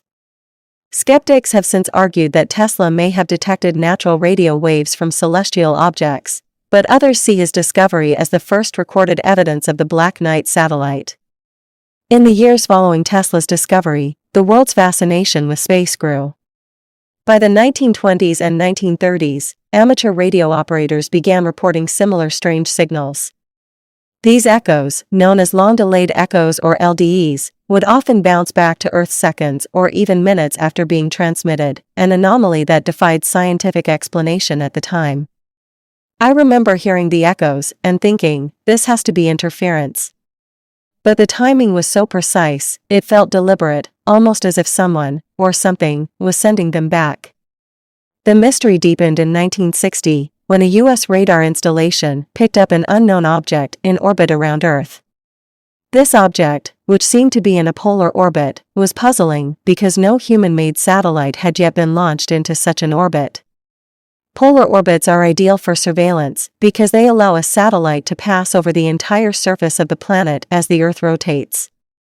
But this object wasn't ours, and it wasn't Soviet either.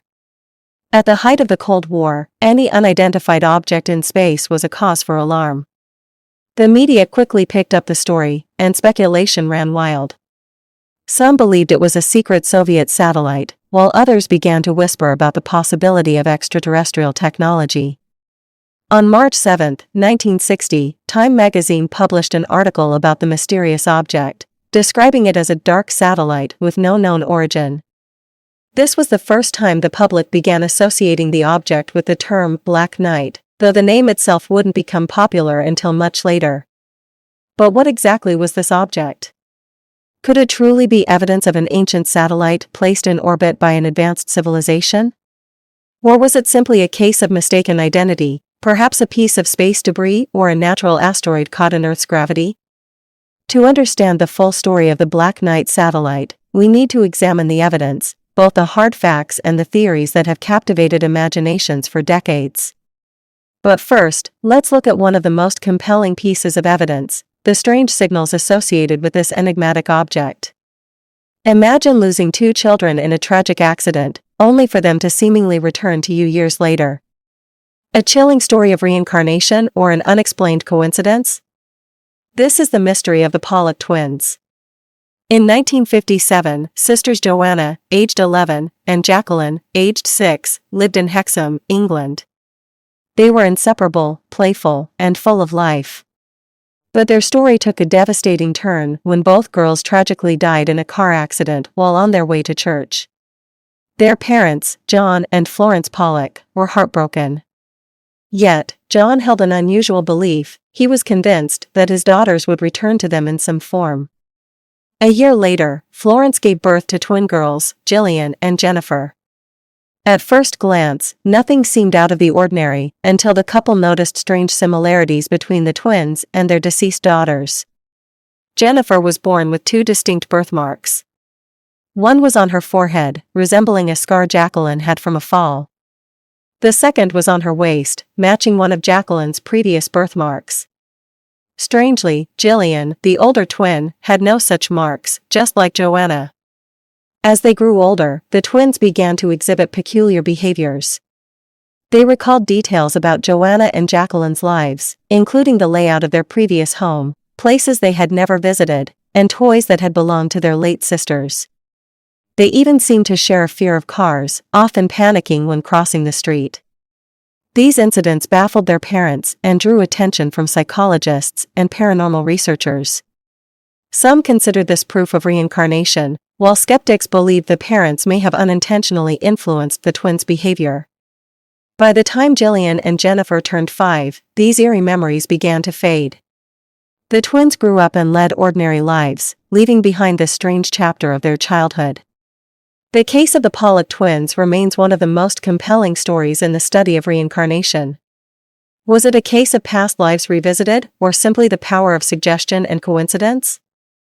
The truth remains elusive. What do you think? Could the Pollock twins really have been reincarnations of their older sisters, or is there a more rational explanation? Let us know your thoughts in the comments below. Don't forget to like, subscribe, and hit that notification bell for more mysteries that defy explanation. On a cold February night in 1994, Riverside General Hospital in California became the epicenter of one of the most bizarre medical mysteries in modern history. The arrival of one patient, Gloria Ramirez, would lead to chaos, confusion, and a series of events that have baffled experts for decades. What turned this 31-year-old mother into what some would later call a biological hazard? Tonight, we will dive into the life of Gloria Ramirez, retrace the horrifying events of that night, and explore the chilling theories that surround this unsolved medical mystery. Gloria Ramirez was a loving mother of two, described by her friends and family as compassionate, funny, and fiercely dedicated to her children. But in late 1993, Gloria's life took a devastating turn. She was diagnosed with late-stage cervical cancer. Gloria was a fighter. Even when the odds were against her, she tried to stay strong for her kids. She refused to give up hope. Facing limited options, Gloria turned to chemotherapy and other treatments, but some close to her believe she may have explored alternative remedies to manage her pain, remedies that could hold clues to the mystery of her final hours.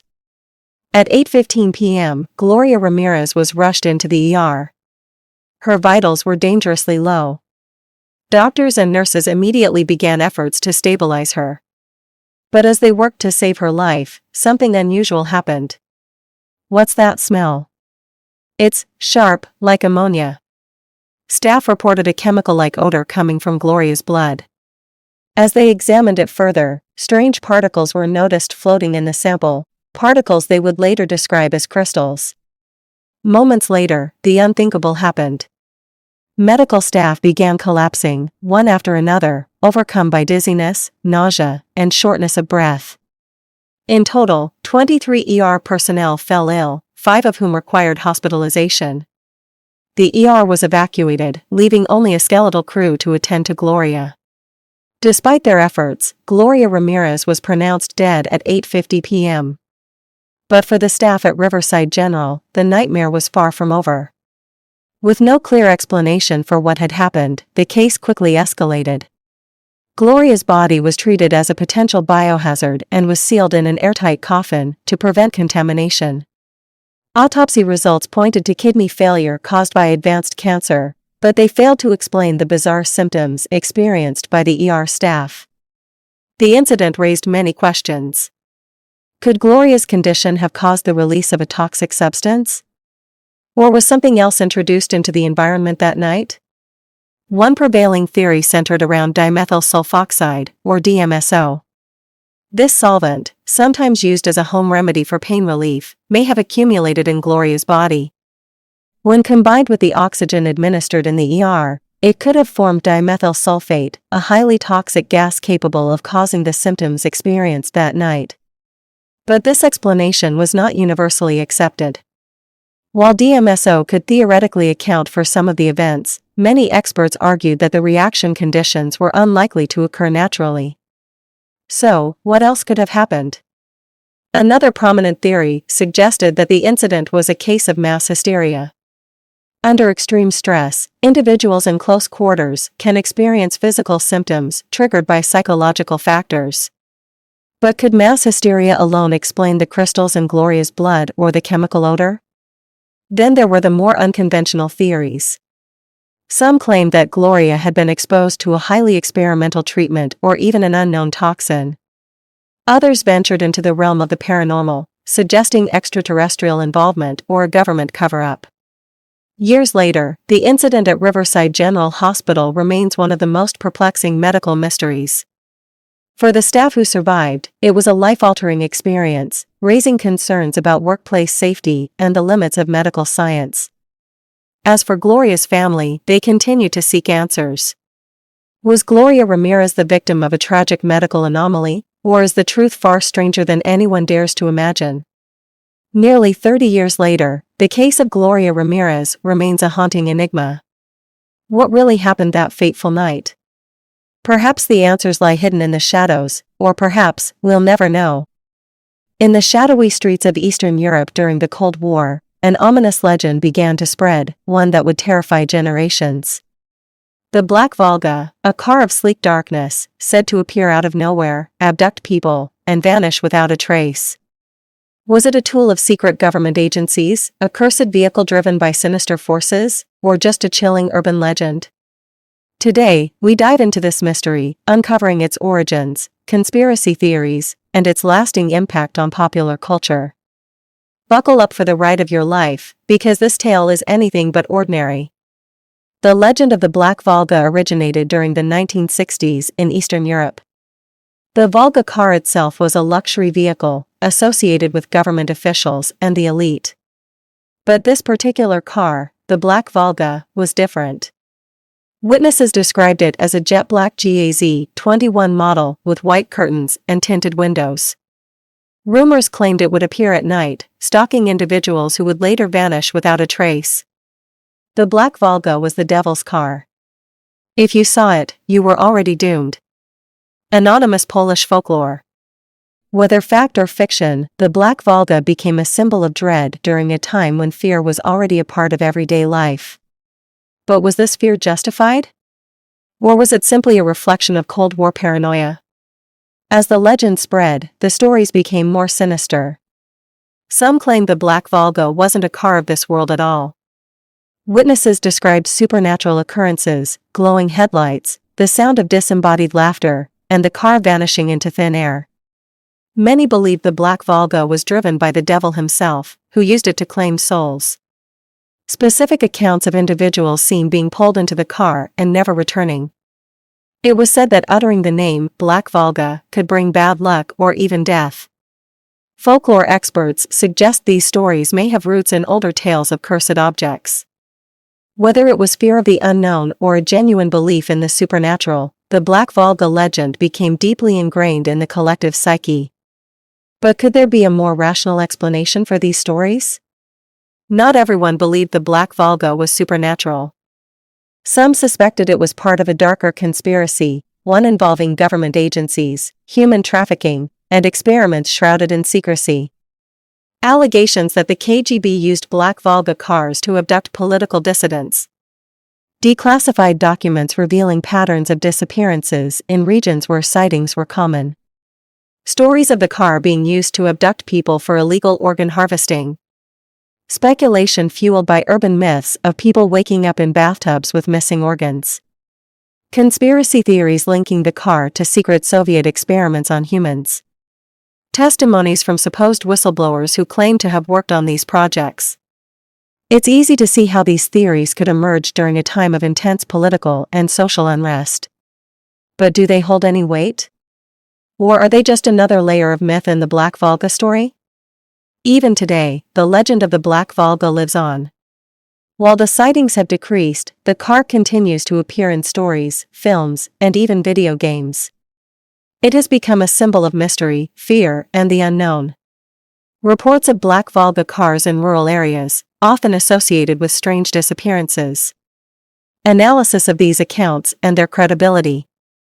The car's depiction in Eastern European literature, movies, and folklore. Comparisons to other legendary vehicles like the ghost train or phantom stagecoach. The Black Volga remains one of the most enduring urban legends of the 20th century. Whether it was a tool of oppression, a cursed car, or simply a reflection of collective fear, its story continues to captivate and terrify. What do you think? Is there truth behind the legend, or is it just another tale to keep us looking over our shoulders? Let us know your thoughts in the comments. And remember, if you ever see a black car with tinted windows late at night, maybe it's best to walk the other way. Stay curious, stay safe, and we'll see you in the next mystery. Welcome to the remote island of Iona, a place steeped in mystery, history, and legend. It was here, nearly a century ago, that Netta Fornario met her untimely and perplexing end.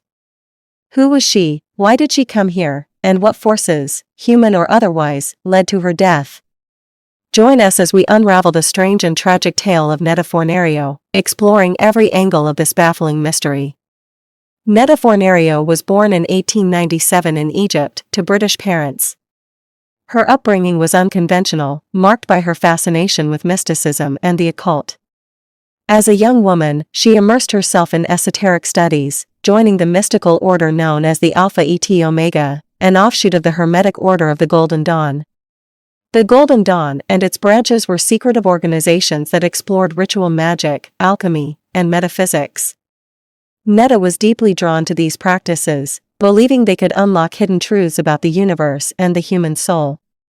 By the 1920s, Netta had become a skilled practitioner of these arts, but her interests went beyond theory. She believed in the reality of spiritual communication, psychic energy, and the power of ancient symbols. In 1929, Netta abruptly left her London home and moved to the tiny island of Iona. She told friends she had been called there by spiritual forces. Iona has long been regarded as a sacred place, known for its early Christian monastery founded by St. Columba and its deep ties to Celtic mythology.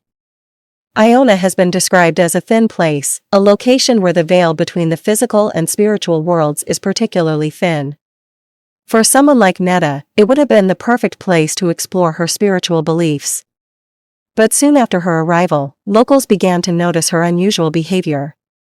She would wander the island alone for hours, muttering incantations and carrying strange objects.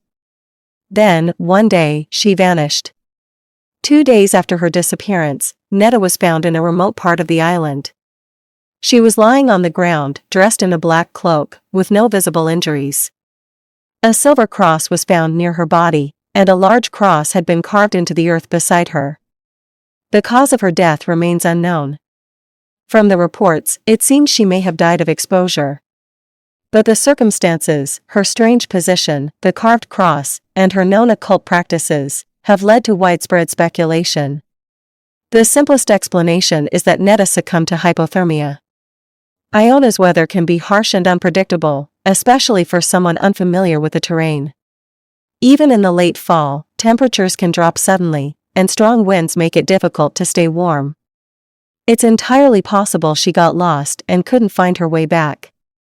Others believe Netta was performing a spiritual ritual when something went horribly wrong. The carved cross and her cloaked body suggest she may have been attempting to connect with otherworldly forces. The cross symbol is both Christian and pagan.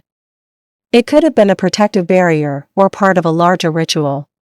If she was invoking spirits, she might have pushed her body or mind too far. Some argue that Netta was murdered. Her outspoken nature and unconventional beliefs may have made her a target. However, there were no signs of struggle or injury.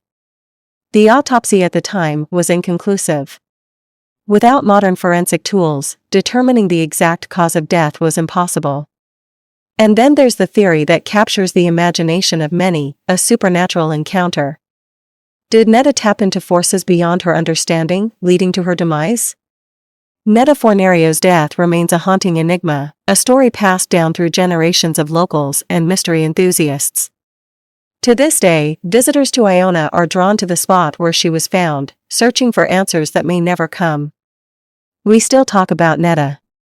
Her story is part of the island's lore. It's eerie to stand where she was found and wonder what really happened. Netta Fornario's life and death are a reminder of the mysteries that surround us, some rooted in the spiritual, others in the unknown. What do you believe happened to her on that fateful day in 1929? Share your thoughts below, and let's keep the discussion alive. Thank you for watching. Stay curious, and stay mysterious. Welcome to a journey into the unknown. Tonight, we unravel the mysteries of the Bennington Triangle, a place where reality blurs with the supernatural, and vanishings defy logic. For decades, this region in Vermont has been the center of unexplained disappearances, eerie legends, and chilling accounts of the paranormal. Are these events mere coincidence, or is there something about the land itself that resists explanation? Join us for the next 2 hours as we dive into the depths of this enigma, explore its history, recount its tragedies, and dissect the theories that continue to puzzle investigators and enthusiasts alike. The Bennington Triangle, as it's now known, was first named by Vermont author Joseph A. Citro. Its heart lies around Glastonbury Mountain, a desolate area once home to thriving logging communities. By the early 20th century, these towns were abandoned, their remains swallowed by the encroaching wilderness. Local lore suggests the land itself holds dark energy. Native American tribes avoided the mountain, believing it to be cursed. Some legends spoke of winds that changed direction unnaturally and creatures that prowled the dense woods. Is it possible that these ancient warnings foreshadowed the modern-day disappearances? In 1945, 74-year-old Midday Rivers, a skilled outdoorsman, led a hunting party near Glastonbury Mountain. As they hiked back, Midday walked ahead, confident in his knowledge of the area. But somewhere along the trail, he vanished without a trace. Despite an extensive search involving hundreds of volunteers, only a single clue was ever found, a spent rifle cartridge near a stream. Was this a sign of his last moments, or simply a red herring? What's baffling is that Midday was an expert. He knew these woods like the back of his hand. The idea that he got lost seems improbable. A year later, 18-year-old Paula Weldon, a sophomore at Bennington College, set out to hike the Long Trail, a popular hiking path near Glastonbury. Witnesses saw her enter the trail, but she was never seen again. Her disappearance prompted one of the largest search efforts in Vermont history. Planes, bloodhounds, and hundreds of volunteers combed the area, but Paula had seemingly vanished into thin air. To this day, no clues about her fate have been discovered. In 1950, Paul Jepson, just 8 years old, disappeared near a dump site while his mother tended to chores. When she turned around, Paul was gone. Bloodhounds picked up his scent but lost it at a crossroads, leading some to believe he was abducted. But who could have taken him, and why? 3 disappearances, 3 lives lost to the mystery of the Bennington Triangle. And these are just the beginning. Beyond the disappearances, the Bennington Triangle is also home to strange occurrences. Witnesses have reported glowing orbs drifting through the trees, unearthly sounds that echo in the night, and the feeling of being watched. The energy here is different. Some people describe it as oppressive, as if the land itself is alive. Native American tribes warned of the mountain's cursed nature, claiming the winds behaved unnaturally. Some stories even speak of a mysterious stone portal that could transport anyone who stepped through it to another dimension. Some believe the disappearances are linked to supernatural forces. UFO sightings have been reported in the area, leading to speculation about alien abductions. Others claim that the woods are home to Bigfoot, whose presence might explain the strange sounds and vanishings. Experts suggest more grounded explanations. The terrain is rugged, with hidden sinkholes and dense underbrush. Cougars and bears roam the area, posing a potential danger to hikers. Could these natural hazards be the real culprit? Another possibility is foul play. Could a serial killer or group of criminals be responsible? The area's isolation would make it the perfect hunting ground for someone with sinister intentions. Scientists have speculated that the region may experience geomagnetic anomalies, shifts in the Earth's magnetic field that could interfere with compasses and even human perception. Could these anomalies disorient hikers and lead them into danger? Today, Glastonbury Mountain remains largely untouched, a ghost town surrounded by wilderness. Hikers and thrill-seekers occasionally visit, but the sense of unease persists. People come here for the mystery, but most don't stay long. There's just something about this place that feels off. The Bennington Triangle is a place of questions without answers. Whether you believe in the supernatural, the natural, or something in between, one thing is certain: this region holds secrets we may never fully uncover. What do you think lies behind the mystery of the Bennington Triangle? Share your thoughts below, and don't forget to like, subscribe, and hit the notification bell for more deep dives into the unexplained. Until next time, stay curious and stay safe. Antarctica, a frozen wilderness at the edge of the Earth. A land of extremes, where temperatures plummet to deadly lows and sunlight disappears for months on end. For centuries, this remote continent has captivated explorers and scientists alike. But beneath its icy surface lies a mystery. Could Antarctica be hiding secrets from an ancient past, remnants of a lost civilization, or even something otherworldly? Today, we journey into the unknown to uncover the truth about Antarctica's hidden world. From ancient maps that seem to depict an ice-free Antarctica to bizarre theories of secret Nazi bases and alien activity, this enigmatic continent has become the focus of countless mysteries and conspiracies. Over the next 3 hours, we'll explore Antarctica's ancient history, cutting-edge science, and the chilling stories that refuse to melt away. Antarctica, now buried under miles of ice, wasn't always the desolate tundra we know today. Millions of years ago, it was part of the supercontinent Gondwana, a lush, green landscape teeming with life. Fossils of ancient plants and dinosaurs have been discovered beneath the ice, painting a picture of a tropical paradise long before the Ice Age began. But what if Antarctica's story doesn't end there? In 1513, the Ottoman admiral Piri Reis created a map that seemed to show the coastline of Antarctica centuries before its official discovery. Even more puzzling, it depicted the continent without its thick ice sheet, as if it had been mapped when it was still ice-free. How could a 16th-century cartographer have drawn such an accurate map of a land buried under ice for millennia? Some researchers argue that this suggests the existence of an ancient civilization with advanced knowledge of cartography and navigation. While the map is extraordinary, it's important to note that some elements may have been based on earlier sources or even pure speculation. Still, the level of detail raises questions. Could it be evidence of an advanced culture that predated recorded history? In modern times, scientists have uncovered evidence that challenges our understanding of Antarctica's icy landscape. Beneath the miles-thick ice sheet lie massive subglacial lakes, such as Lake Vostok, one of the largest freshwater lakes in the world. Sealed off from the surface for millions of years, these lakes are thought to harbor ecosystems entirely unique to Earth. Lake Vostok, in particular, has been the center of intense research.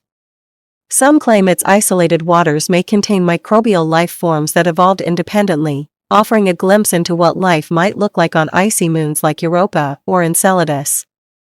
But the lake has also become the focus of conspiracy theories, with claims that it hides ancient ruins or even alien technology. During World War II, Nazi Germany launched expeditions to Antarctica, establishing a base in a region they called New Swabia. Officially, these missions were focused on whaling and research. But rumors persist that the Nazis were searching for something far more sinister, entrances to an underground world or ancient alien artifacts. Some theorists believe the Nazis built secret bases in Antarctica, perhaps even continuing their experiments in isolation after the war. The infamous Operation High Jump in 1946, led by Admiral Richard Byrd of the United States, has fueled these claims. Officially, Operation High Jump was a U.S. Navy mission to establish a research presence in Antarctica. But Byrd's statements during and after the mission sparked wild speculation. He spoke of an enemy that could fly from pole to pole at incredible speeds, a statement some interpret as a reference to advanced technology or even UFOs. Byrd's comments suggest he encountered something beyond human capabilities. Was it advanced Nazi technology? Or could it have been extraterrestrial?